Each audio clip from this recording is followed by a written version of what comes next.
লেবাননে Israeli drone হামলায় নিহত দুই বাংলাদেশি প্রবাসী শরীফুল ইসলাম ও নাহিদ ইসলামের মরদেহ নিজ বাড়িতে পৌঁছেছে।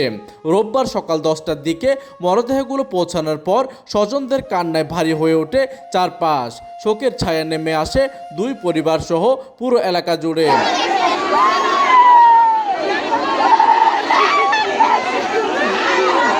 নিহতদের মধ্যে শফিকুল ইসলামের বাড়ি সাতক্ষীরা সদর উপজেলার ভালুকা চাঁদপুর পূর্বপাড়া গ্রামে এবং নাহিদুল ইসলামের বাড়ি আশাশুনি উপজেলা কান্দাকাটি গ্রামে।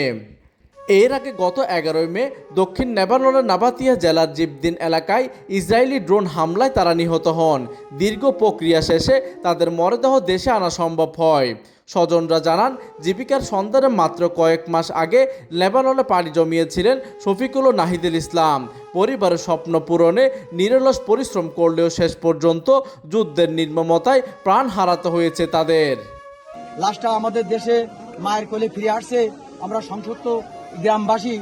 এইদিকে নিহতদের বাড়িতে সমবেদনা জানাতে আসা প্রবাসী কল্যাণ ও বৈদেশিক কর্মসংস্থান মন্ত্রণালয়ের খুলনার ভারপ্রাপ্ত সহকারী পরিচালক খালিদুর রহমান জানান, মরদেহ দেশে পৌঁছানোর পর বিমানবন্দরে নিহত শফিকুল ইসলাম ও নাহিদ ইসলামের পরিবারের সদস্যদের হাতে তাৎক্ষণিক সহায়তা হিসেবে 35,000 টাকা ও 50,000 টাকা দুটি চেক প্রদান করা হয়েছে।